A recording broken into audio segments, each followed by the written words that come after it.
मिरजला? मिरज मध्ये तुम्ही आता फोटो टाकलेले ते? हा, त्यांचं काय लॉन्ड्रीच आहे का? प्रेसचं काम करतात. बर.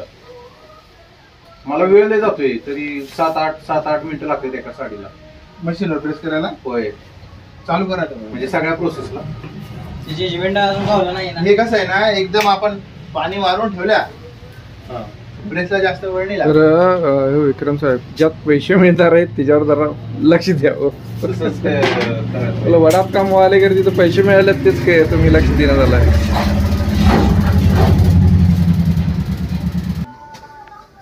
आता ह्या साडीला आपण इकडून टाकू आणि तिकडे काढू. हा, हिला कोणत्या पण साईडने टाकलं तरी चालेल ना.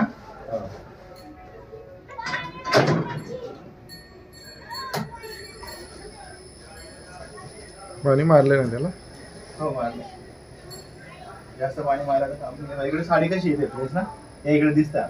कुठेतरी असं हे पडतंय, ते डिझाईन मुळे पडतंय का? डिझाईन आहे त्याच्यामुळे ती साडी तुम्ही कशी प्रेस करा, ती तशी काही ना काही गोळ गोळ राहणार आहे. प्लेन कपडा नाही ना, त्याच्यामुळे त्याचं काही जास्त टेन्शन घ्यायचं नाही. टेन्शन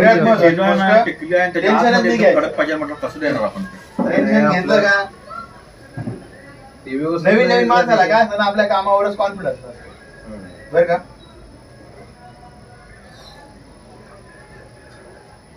आता या ज्या अशा असतात ना, ती बाजू हे होणारच नाही साडी नाही, आणि तिरपी झाली तरी काही टेन्शन नाही ना. फोल्ड करायच्या वेळेला दिसतच नाही जायची.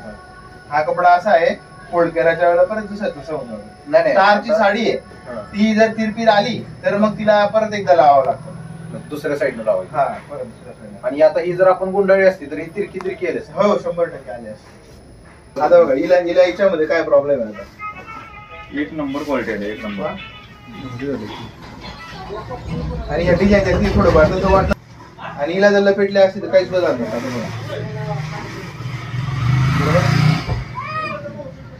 पहिलवान बरोबर आहे का नाही? हा बघ, हा पट्टा काय झाला, पट्ट्यावर पट्टा लावला, पट्ट्यावर पट्टा होऊन गेला ना.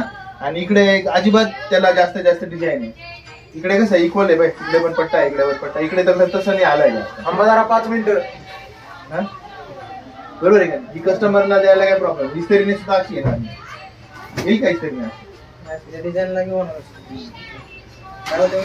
पेपर टाकून करायला लागते. आणि मशीन आहे ना, हे पेपरला मिस्त्रीला पण नाही चिटकणार ही साडी. सेम असं याच्यावर जसं आलं त्याच्यावर तसं देणार. लगेच नाही. लाईट नव्हती आता. सकाळी किती वाजता उघडतं? सकाळी. आता इथं स्टिकी काय असेल असं मला पण वाटलं मध्ये. मग ते काय करायचं, आपल्याकडे भांडे करण्याची घसणी आहे प्लास्टिकची, त्याच्याने मस्तपैकी ते घसून घ्यायचं. ती घसणी ओली करायची, त्याला मस्तपैकी घसून घ्यायचं. आणि पण आता इथं हात पण जात नाही ना, एवढी जागा मत आहे ना. थोडं इकडे ठेवायचं, जरा प्रेस करायचं आणि फिरवायचं, घासून काढते. कसली प्लास्टिकची म्हणताय तुम्ही? प्लास्टिकची घसणी.